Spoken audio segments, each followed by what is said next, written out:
Blog Talk Radio. The following broadcast is brought to you by the iGolf Sports Network.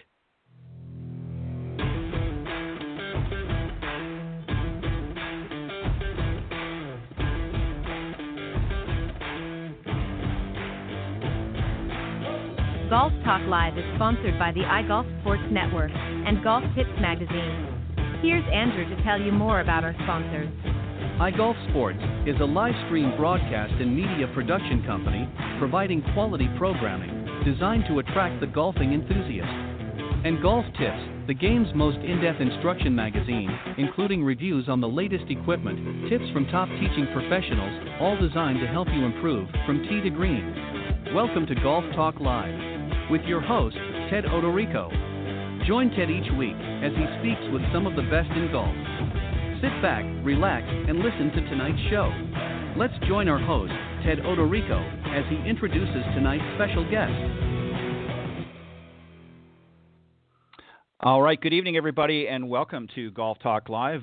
Once again, I am your host, Ted Odorico, and always good to be back on air, and I'm very, very excited this evening. I get a second bite, if you will, at this evening's guest. He joined Cindy and I earlier this week, if you will, on the Women of Golf, and we were very happy to have him for a few moments. But we're going to have a little bit more time this evening to speak with actually this week's special guest on the shows. And, of course, I'm talking about Wes Whittingham. He is the VP of Sales for Volvik USA, and I'll tell you just in a moment a little bit more about him, and then I will bring him on.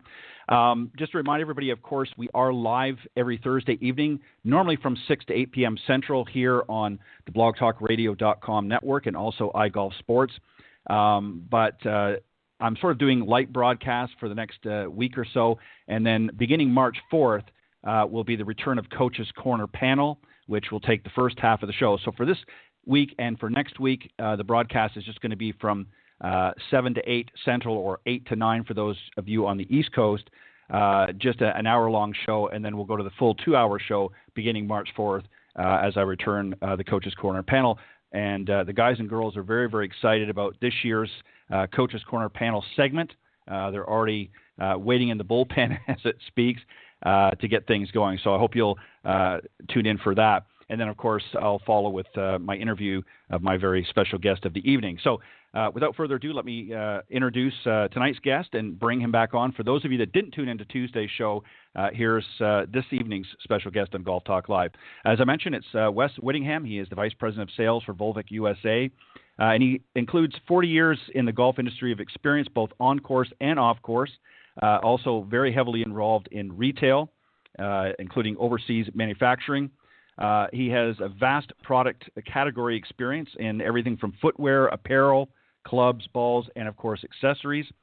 He's held senior management positions with companies such as Ram Golf, Head Sports, Orlamar, Florsheim, Bridgestone Golf, and, of course, now currently as the VP of Sales with Volvik. He also resides in Atlanta, Georgia, and holds a bachelor as well as a master's degree in organizational management. So please welcome back, if you will, Wes Whittingham to Golf Talk Live. Good evening, Wes. Good evening, Ted, and thanks for having me on the show.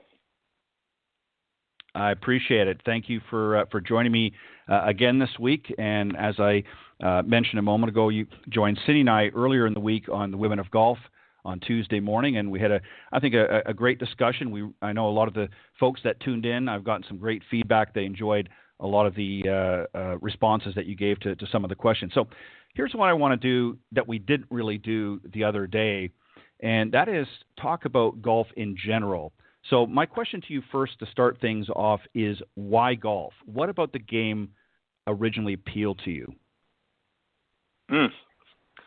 Great question. You know, my career kind of evolved more by accident than by design from that. And I got involved in golf really as something else to do outside of playing all the typical sports that a kid does, right? You know, I grew up playing baseball and basketball and football, et cetera. And in all candor, what happened was that I wasn't that great at baseball at the time when I was growing up. Golf was a spring sport, And one of my really close buddies was going out for the high school golf team. And I had just wrapped up the wrestling season, which required a lot of road work, a lot of working out and losing weight and everything else that goes with wrestling. And I said, so what are you going to do this spring? Are you going to go out for baseball? He's like, no, I'm going to go out for golf. And I said, so do you have to run if you go out for the golf team? And he's like, no. I said, do you have to lose weight? I mean, is there any physical exertion required other than just playing golf? He said, that's it. That's all you got to do. So I said, well, heck, I'm going to go out. And I had only played up to that point maybe one or two 18-hole rounds, had never broken 100. And went out as a freshman and made the JV team, and kind of the rest is history. And then I got a golf scholarship to Bradley University in Peoria, Illinois, coming out of high school. And that's kind of how my interest in golf was piqued, was just starting out playing. And I was immediately taken with it because it's an individual sport. And, right. You know, it was kind of all on you as the player. You know, there was no hiding from any kind of mistakes or anything else, and your preparation, whatever preparation people put into it, you know, you could get that return on investment, so to speak, right away. And so I really enjoyed that part of it. I enjoyed being outside, the camaraderie, and you know, and just the self-governing aspects, right? The etiquette of the sport, the rules and everything else about the game. I've always enjoyed, and really, I think it's kind of created a lot of life skills in people that you can see that are cross-generational. And I think the other thing about it, quite frankly, is that cross-generational aspect of the game, which is so appealing, is, you know, I had something in common with people that were 10, 20, 30, 40 years older than me at the time. And it was all about the enthusiasm of playing the game. And that has never diminished. So, you know, as a career, and me getting into it from a career standpoint, like I said, it was more of an accident than by design. And so I always looked for things I could do to kind of stay in and around golf. I did go to school and get a master's degree, really to try and get a real job, so to speak. But was fortunate enough to, you know, always go back to the game that I love. And like I said, I was one of the fortunate few to do something that I really love to do. And I don't look at it as work. I look at it as really fun, and always have.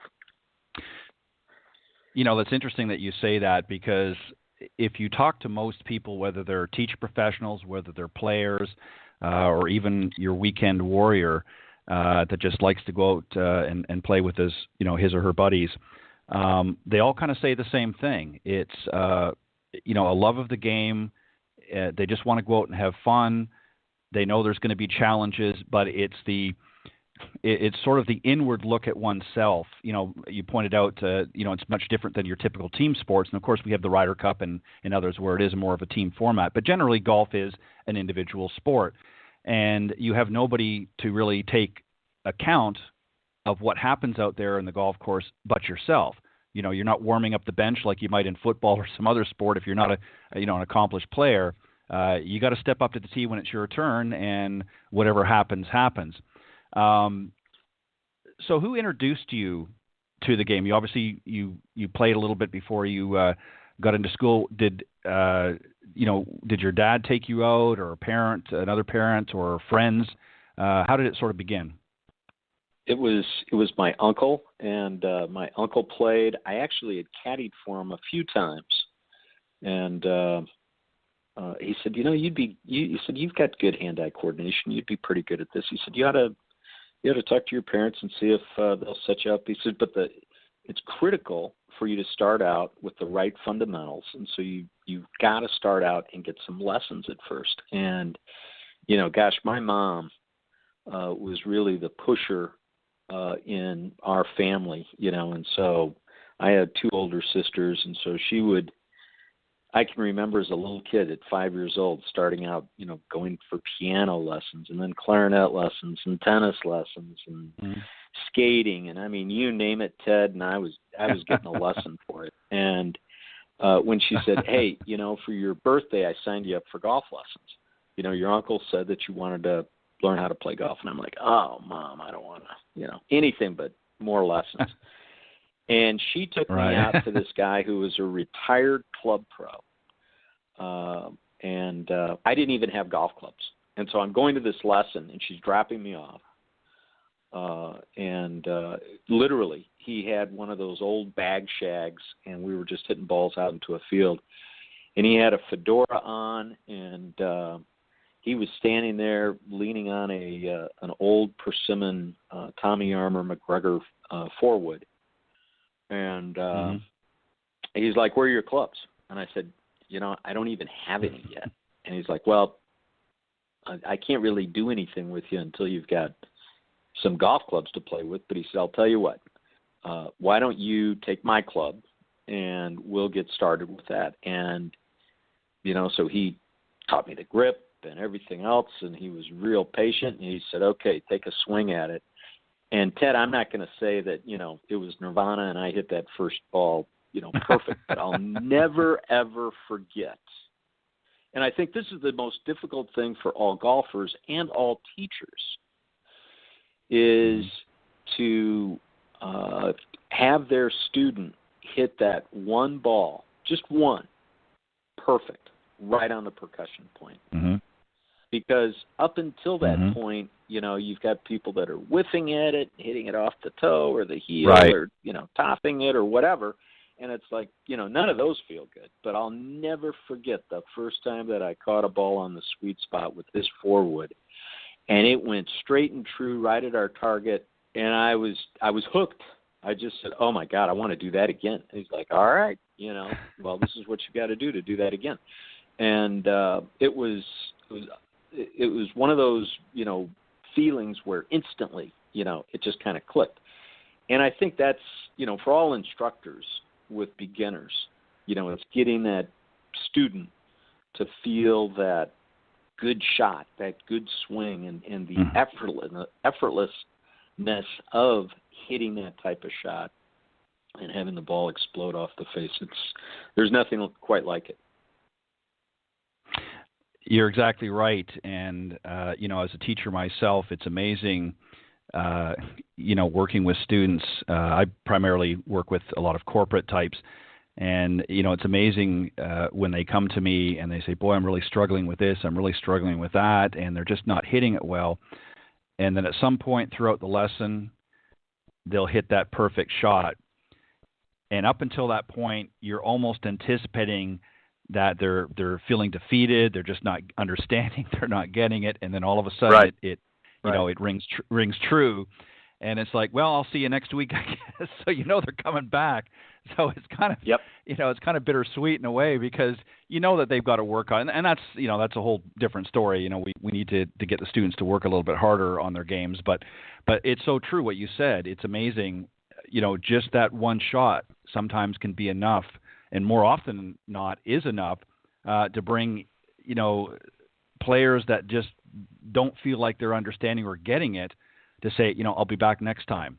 And that's what we love to hear as instructors, that they're willing to dig in even through all the, adversity. They're willing to come out and try again. And that's what we love to hear.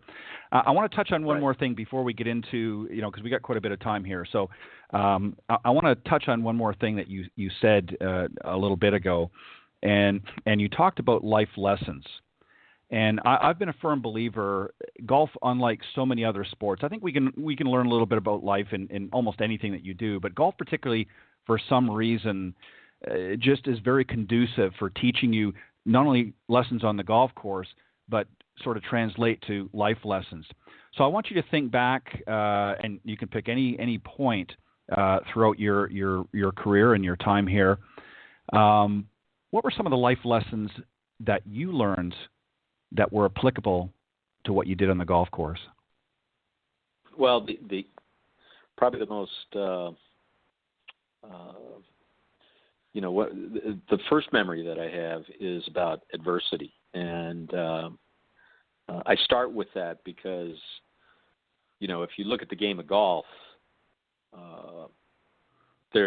it's all out. It's really all about a game of adversity, right? You're rewarded.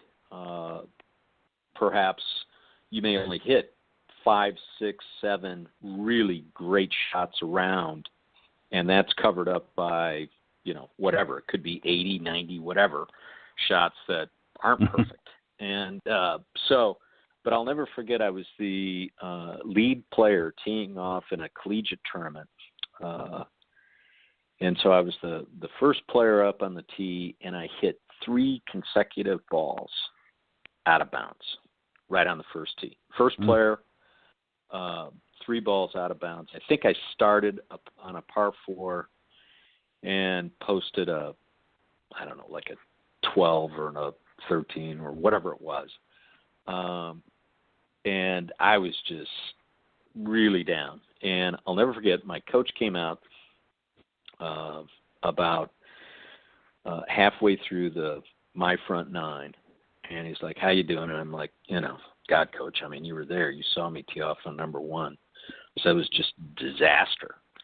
And he's like, "Well, pick it up, do the best you can." And he said, "You can." He says, "I know that you can come back from this, and you're going to play great tomorrow." And it was going in one ear and out the other, Ted. But I ended up shooting something like, 82 or 83, something like that, which turned out to be a pretty decent score under the circumstances when you're starting out and you're like 8 over par after the first hole. But at any rate, the next day I went out and I shot one of the low rounds for our team.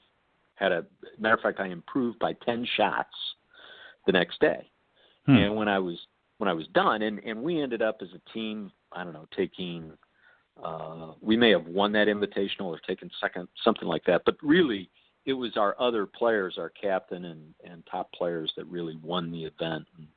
But my score got to count, and he looked at me. My coach looked at me and he said, "See, I knew you could do it." And he and I never really had what I would call a close relationship or a great relationship, but I really, for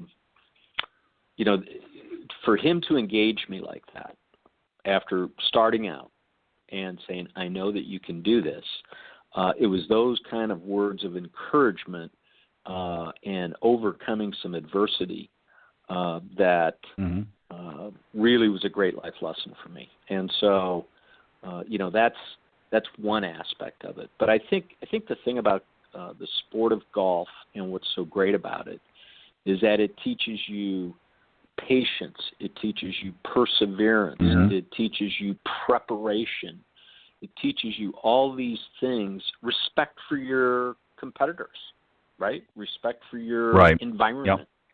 Yep.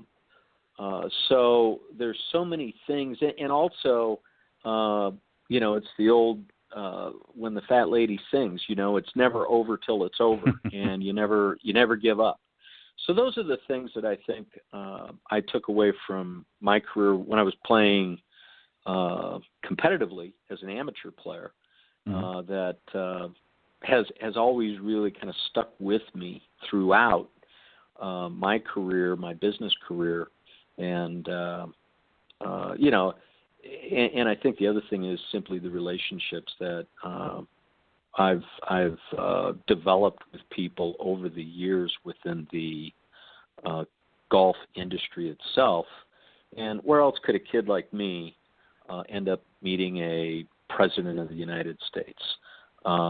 Where is a guy like me who's, having dinner and cracking jokes, et cetera, with some of the best players, not only in golf, but also some of the some great people in television and radio like yourself, and marketing and advertising and just the overall golf community. So it's really enriched me. And I think the other thing is It's given me an ability to travel around the world, and it's also given me the opportunity to see and meet so many people from so many different countries and cultures that I perhaps never would have had that experience if it hadn't been for my interest in golf and where it took me. Yeah, that's so true, Wes, because I know, it's again, obviously you have a variety of different folks that are in the golf business, whether they're players or teaching pros like myself, or in more of the business side of golf and development of products and so forth, and sales. But there's such a diversity, and you do meet an incredible, diverse group of people from all walks of life, as you said, right up to presidents, to industry leaders in other areas. And really, it's a sport as well, and a game that you can play. We touched on this the other day. Well into your golden years. Many other sports, your 30s, 40s, and definitely by your 50s in most cases, you're hanging up your cleats, you're putting away the football or the baseball or what have you. It's just not conducive anymore. But golf, I've seen folks out there well into their 90s that they may only be playing 9 holes, but they're out there having fun, and they're giving it a good old swipe, and they're enjoying themselves. And that's another thing. And you're right. I mean, there's probably a million life lessons that we could go through. But I was just curious. I was curious to see where your thought process was, and how you feel, and what golf has not only done for you from a business standpoint, but on a personal level. And I thank you for sharing that with the audience. All right, we're going to get into some stuff about Volvik here. And one of the things I think a lot of people are probably interested in is kind of the R&D process that a company like Volvik, one of the leaders in golf technology and particularly golf balls, what goes into developing a new product when you go through that process? And I know you may not be directly involved in all of that, but maybe just kind of give us a general overview of when a new product is sort of on the drawing board. What's kind of the process? What do they do? How do they reach out, to the golfing community to get feedback? And what's kind of the steps that go through when you're getting ready to develop and come out with a new product? Sure. Great question. So, the time frame that it takes between concept to execution, let's say, or delivering a product, a final product to the marketplace, it could be anywhere from 2 to 3 years. Rarely, unless it's a product that is a second or third generation of a product that has already been tested, and you're just doing some minor tweaks, that may just be a process of 9 months, or whatever, less than a year. Mm-hmm. But if it's a product that is really new, like our Vivid matte finish golf ball that was introduced back in 2016, that's a product where a matte finish had never been applied as a coating to the surface of a golf ball before. And so that took quite a bit of time, quite a bit of testing. And, with a golf ball in particular, that product category, we really focus on the repetition of a product being hit until it fails. Every product fails at some point. Typically, if a golf ball is struck, something like 120 times at 110 miles per hour on the same spot in testing, typically, you're going to start seeing failure points, that type of thing, depending on the compression of the product, the cover material, things of that nature. But especially in golf balls, we look at the failure rate, we look at the surface, abrasion to the surface.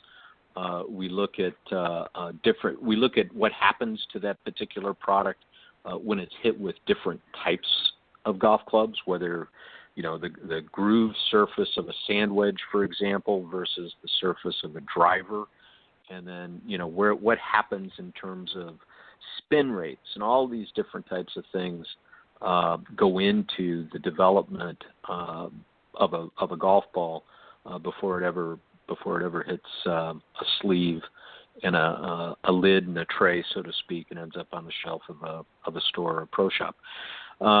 But typically it's about 2 years. And with our Vivid, one of the things that Volvik had always been very, very popular and well known for was the number of colors that they brought to the marketplace. Colors in golf balls in Asia in general, whether it's in Korea or Japan or China, wherever.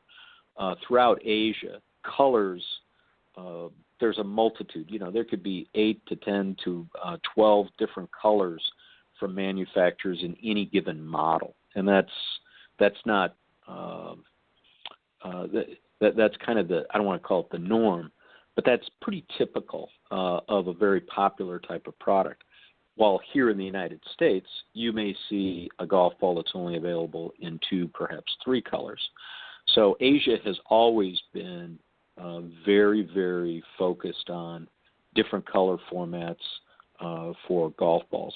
The other thing is that, again, going back to Vivid with the matte finish, with that particular product, what was so unique about it was that the coating itself has, you want to make sure that what you're doing with a material that you're applying to a golf ball has some type of performance value.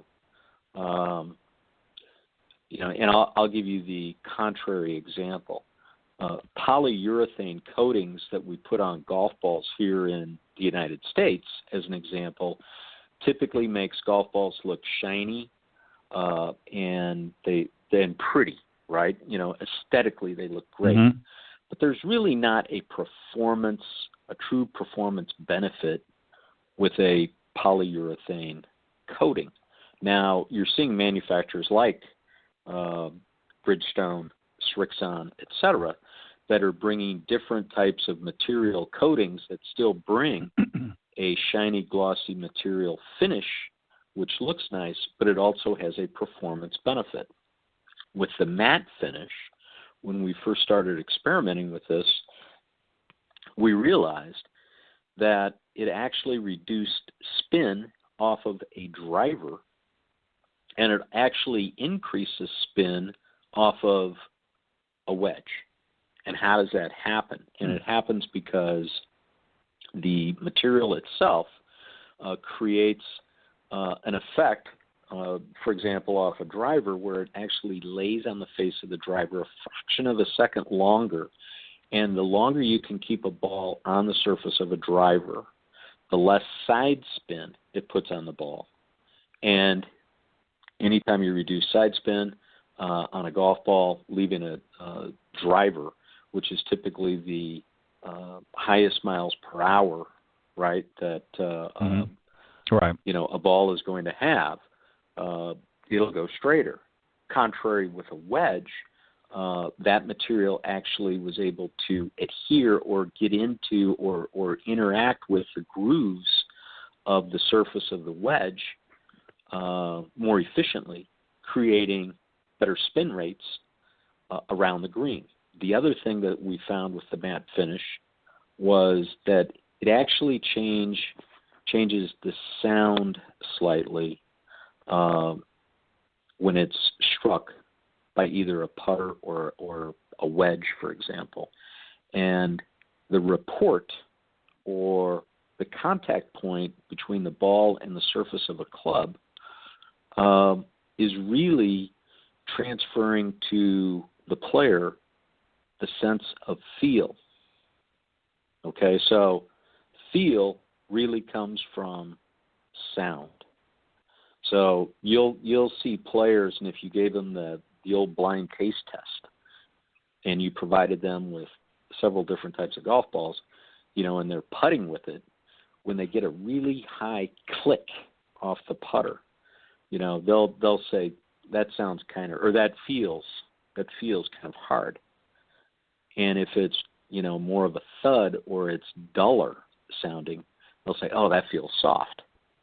And yet the compression could be identical. It's just simply it could be cover material, and again, it could be the coating material that is being used on the product itself. So those are some interesting things that kind of go on with the manufacturing of a ball. But in our testing phase, we found with the matte coating that, it had some definite performance benefits in terms of spin. Anytime that you can have that type of impact with spin rates, that you're gonna get some great results, whether it's distance off the tee or feel and playability around the greens. And then it also kind of deadens the sound a little bit, so it actually feels more like urethane, even though it's a Surlyn cover. And so we really felt like we had something there. And then the other kind of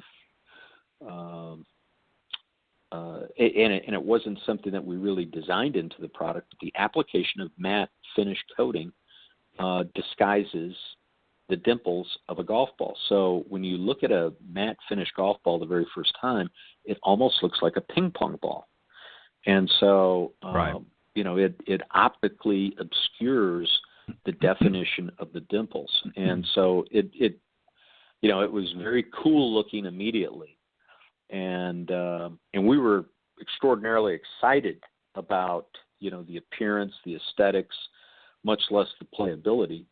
And we knew right away that, we had something there, and we could hardly wait to get it to market. But then you go through player tests, you go through robot testing, and it's pretty intense. So I didn't mean to, you were asking me how to, what time it was, and I told you how to build a watch, but it's essentially a tremendous amount of time and energy that's put into launching something that is definitively different from anything that, a manufacturer has done before. It's interesting, that you say that because, with today's consumers, they're becoming a little bit more savvy in what's out there on the market. They've been exposed to so much. So, it's important for an organization like Volvik to spend that time, going through the paces, if you will, of creating a product that is not only going to perform, but it's going to look good as well. Right. So there's a lot of factors that go in. We're going to talk more about that, Wes, in just a moment. I got to sneak off for a quick break, but we'll be back with my very special guest, Wes Whittingham, Vice President of Sales for Volvik USA. Be right back. The following ad is sponsored by Golf Tips Magazine. Are you tired of being short off the tee?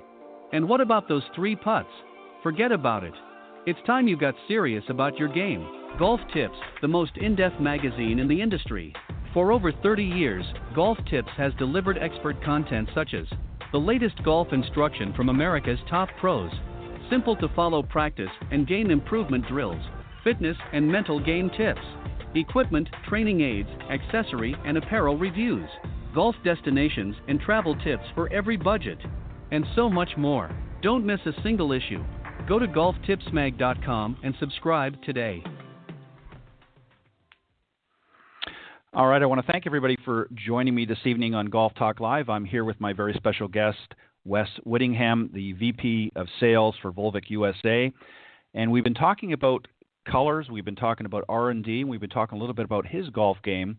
And now we're going to talk about a little bit of a different area, and that is some of the people that have gravitated to Volvik. I was on, Wes, on your website, on Volvik's website a little bit earlier, and I know there's a number of pros in a variety of categories that have sort of become, ambassadors or partnered, if you will, with Volvik, including some long drive champions as well and players. Let's talk about the ladies first of the LPGA Tour. Why are so many golfers on the LPGA, do you think, attracted to your brand? Well, I'll tell you what, because we're a Korean-based manufacturing company and have been for 40 years, Korea is absolutely has embraced the LPGA and certainly been a country that has been able to develop scores of players that are on the LPGA and have won many championships, including some of the most famous LPGA players ever, like Siri Pak, etc. And so women in general and the LPGA specifically are very popular in Korea, and that's really the lead tour, quite frankly, in Korea. So Volvik Korea has always wanted to align itself with the LPGA and with the Korean players. And they also looked at that as a great way from a vehicle standpoint to create that relationship, create that endorsement with them, because they knew that as they came over here to the United States and started playing the LPGA Tour, that was a way for them to get the Volvik brand started here in the United States. And so that's really the lead situation of why they wanted to create that alliance and some of those endorsements on the World Long Drive stage. That's something that of course have been in the United States for decades. Under, the Golf Channel kind of took that ownership of that under its wing a few years ago, and was really creating some popularity with it. And up until the pandemic hit, they had a full schedule that was slated for 2020, and since that waylaid everything, right now it's kind of up in the air. But I think the fun thing about the World Long Drive, and one of the reasons why we wanted to align ourselves with that scenario, is one, that is the only tour, if you will, where it was kind of like the NFL or Major League Baseball, in the sense that all the players were using the same ball during competition. And so we were the title sponsor. Volvik was the title sponsor of World Long Drive, and so they were all using our four-piece Vivid XT, which was a 105 compression product for the competition. So no different than Wilson being the only football that's used for an NFL game, or Rawlings, I suppose, for baseballs. Volvik was the product of choice in competition for World Long Drive. Now, you look at every other professional golf tour, all the players can select whatever ball they want to play, and so be it. So you might have 5 or 6 different brands of golf balls at any PGA Tour stop, or any LPGA Tour stop for that matter, or Korn Ferry, or whatever tour it happens to be. But on World Long Drive, all the players were using our Vivid XT, and then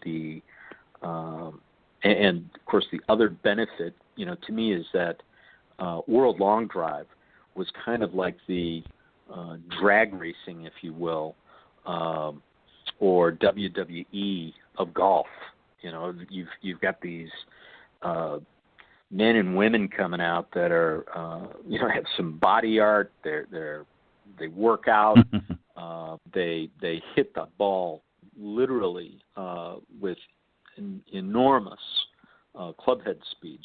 Clubhead speeds that are easily eclipsing 200 miles per hour, with clubhead speeds that are eclipsing 140 miles per hour, and ball speeds that are eclipsing 200 miles per hour, and just setting distance marks that are unheard of. Over 400 yards, 420 yards, etc. So it's a very action-packed type of event. There's loud music.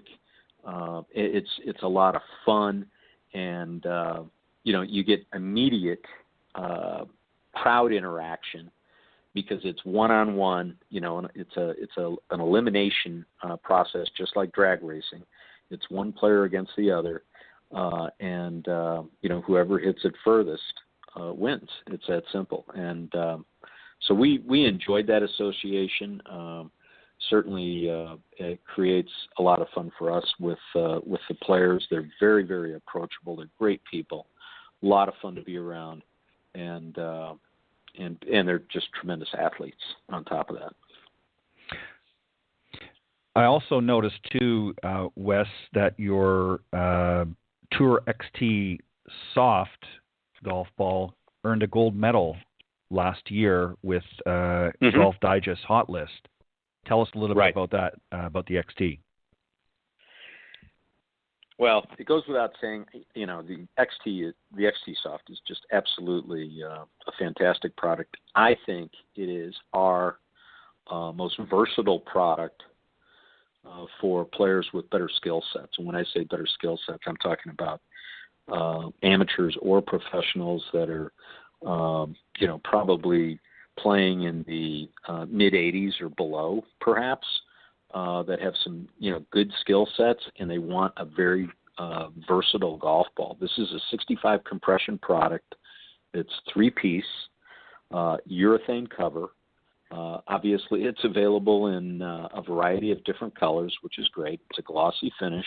But the biggest benefit, I think, for a lot of players with clubhead speeds that are 95 miles per hour or below is really the best. It's the best product for players with that clubhead speed, 95 miles per hour or below, because you can compress the ball, and any time that you can compress the ball with a driver, you're going to create more efficiency. You're going to get higher ball velocity with it. Unfortunately, there's a lot of players today, good players, that are playing with golf balls that are simply too high a compression or too firm. And so what's happening, Ted, is that at impact, the ball is never really being compressed. So it may look great, it'll go up in the air and everything else, but they're not capturing the maximum efficiency of the product. They're not achieving the biggest benefit out of the ball velocity because they're not fully compressing the product. And I think that's the key. That's the critical factor, especially for again, players with better skill sets. And again, that's regardless of gender or age. It's really all focused about clubhead speed and making sure that you're playing the appropriate product that fits your clubhead speed. I'll give you the antithesis of this. So, it just doesn't make sense to me, and I'm sure it doesn't make sense to you.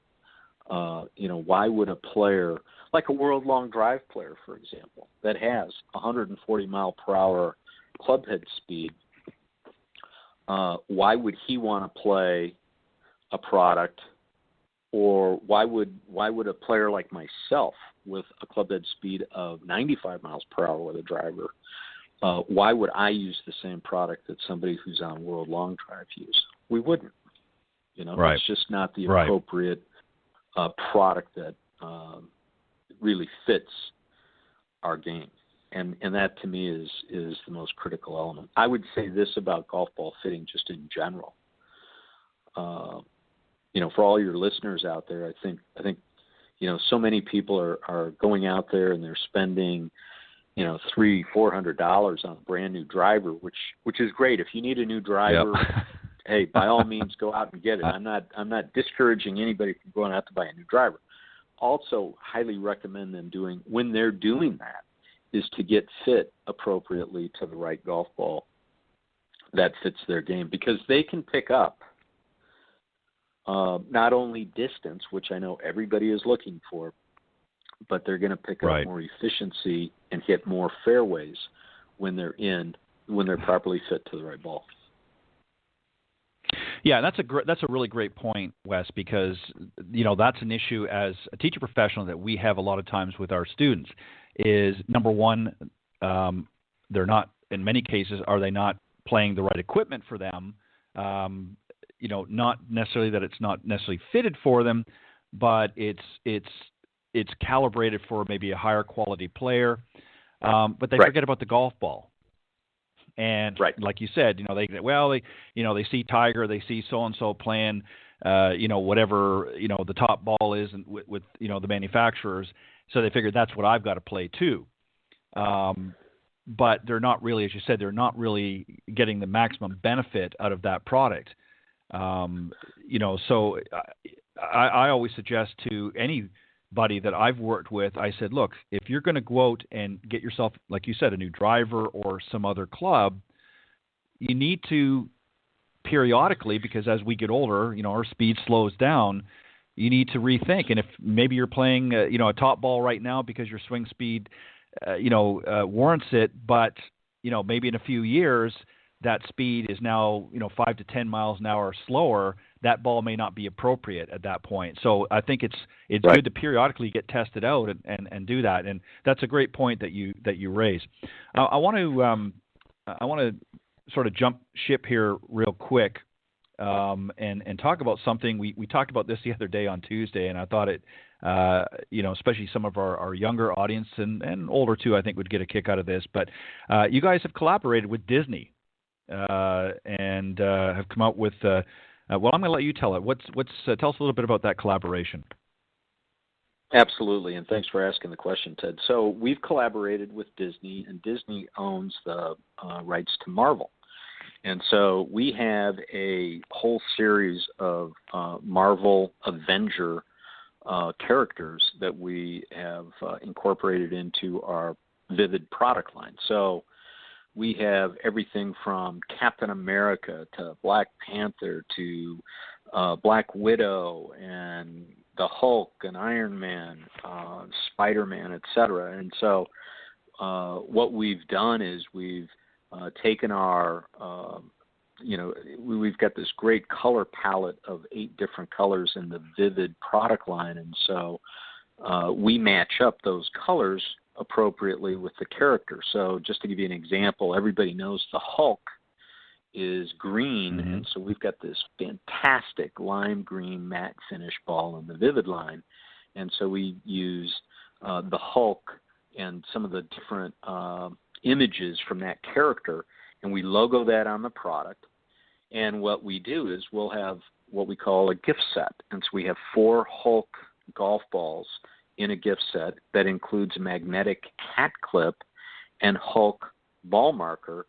And one of the great things about working at Volvik is what our creative team does with packaging. Not only do we do a fantastic job on the logo side of the golf balls, but the packaging that we put into it, especially with the different creative that's applied for the Marvel Avengers series, is absolutely out of sight. And so we've taken these gift sets and we've brought them to the marketplace, and it's just been unbelievable, the response to this, regardless of the generation of player that we're speaking with, whether it's juniors or seniors. I mean, everybody looks at this and it's just an immediate, I've got to have this. And so we've incorporated this into our product line about 2 years ago. One of the companies that I used to work for previously, we had a relationship with the NFL, which was fantastic.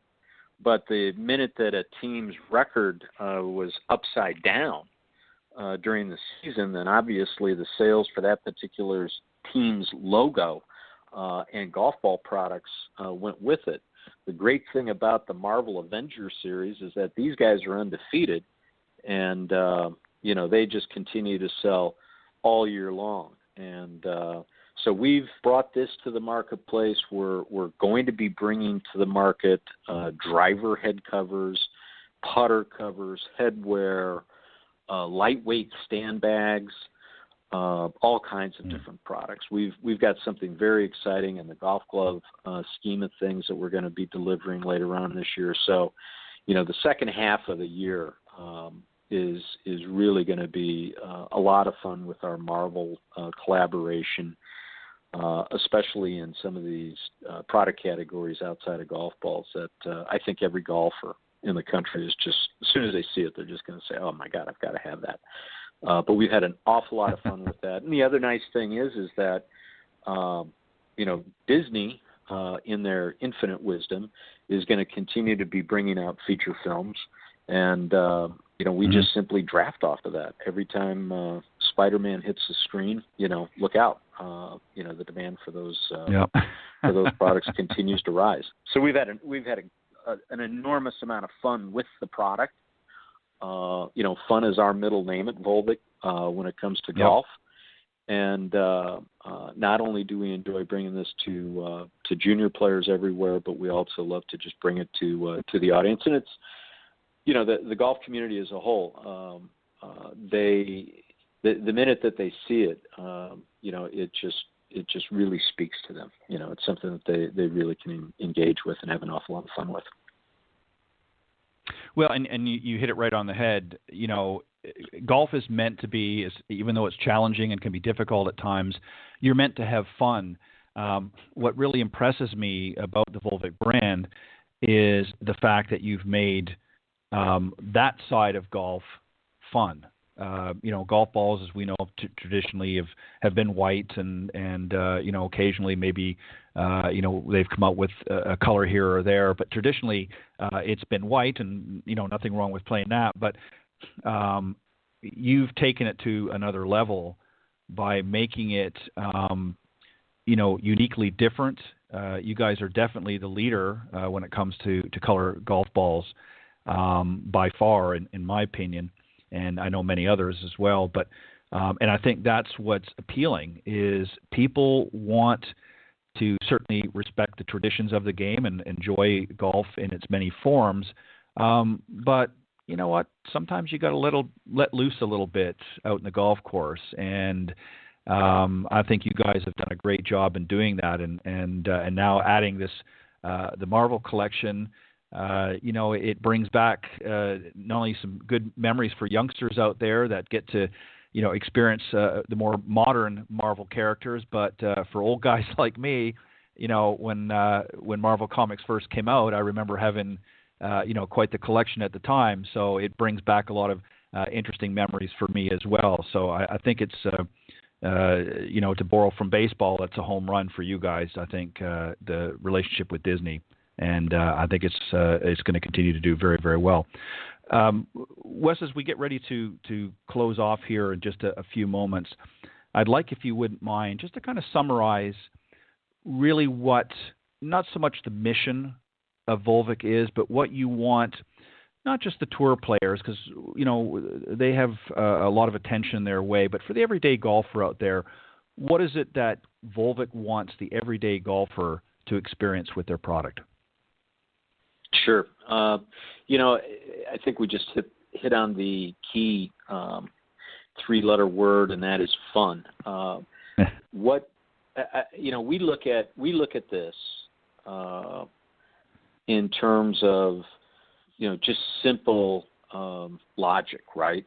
If you can see something better in the air and on the ground, more than likely you're going to hit it better as well. And so we've definitely have asked people. We've done field testing with people, et cetera. And what colors do you see better? And everybody's going to tell you they see a red or a green or yellow or orange or whatever better than they see a white golf ball. And so that's part of the element is, hey, if you can see it better, not only in flight, but also on the ground, you're more than likely going to be able to hit it better as well when it's stationary.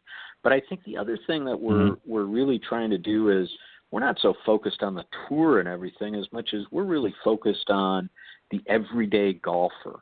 We want the everyday golfer to go out there and, you're not always going to play great every single time you go out. There are going to be some great moments. There's going to be some not so great moments. But throughout, we want everybody to have fun while they play. And we know over time that if they're playing our products, one thing for sure is that we know they're going to enjoy our products. We make a great quality product, but they're going to have an awful lot of fun playing our products. And, the color segment of golf balls continues to grow more and more every single year. I mean, over the last 5 years, Ted, the color segment has doubled. It probably makes up about 12 to 14% of total golf balls sold now.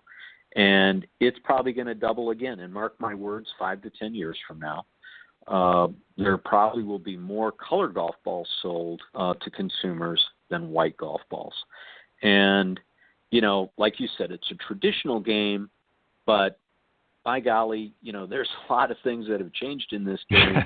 And, right. It's as evidenced in all the different clubs and everything else that goes on.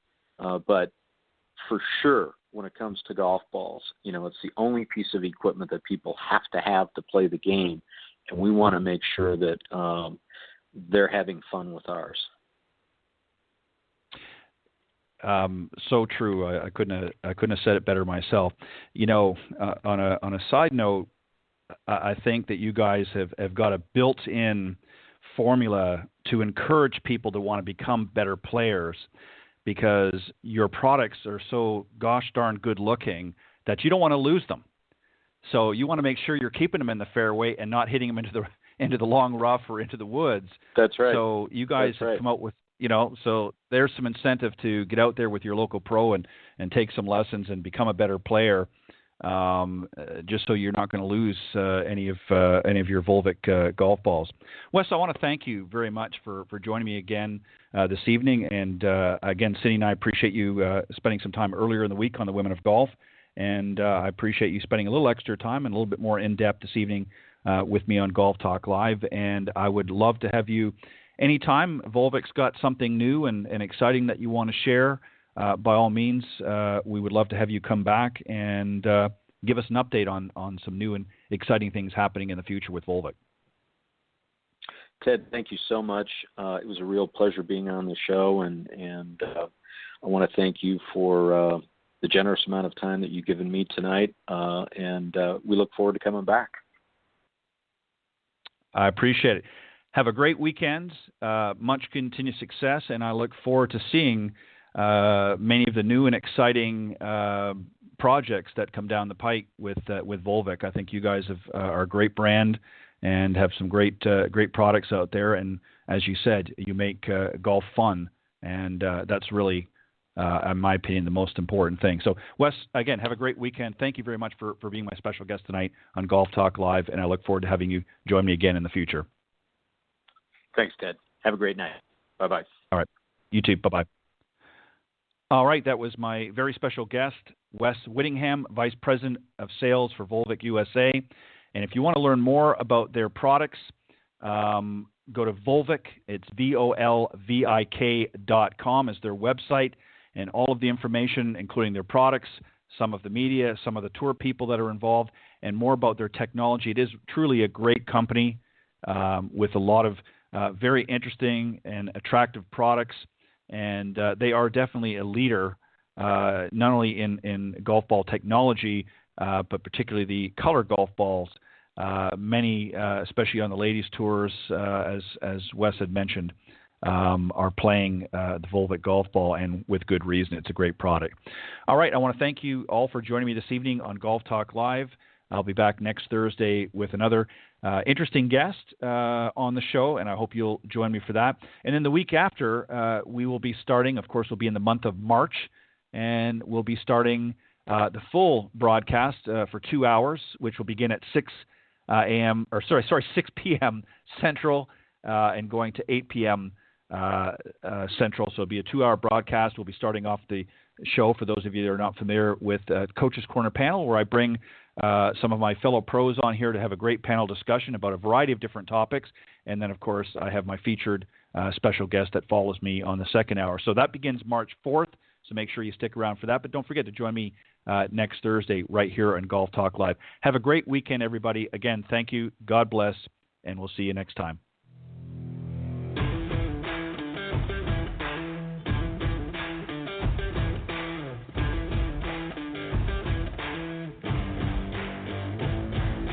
Thanks for joining us. We hope you enjoyed this week's broadcast of Golf Talk Live. Ted would like to thank this evening's special guest for joining him on the show. Remember to join Ted every Thursday from 6 to 8 p.m. Central on Golf Talk Live. You can also listen to Golf Talk Live on any of these social media platforms: iTunes, Stitcher, TuneIn, CastBox, TalkStream Live, and of course Spotify. Be sure to follow Ted on Facebook, Twitter, and Instagram. If you're interested in being a guest on the show, send an email to Ted at ted.golftalklive@gmail.com. This has been a production of the iGolf Sports Network.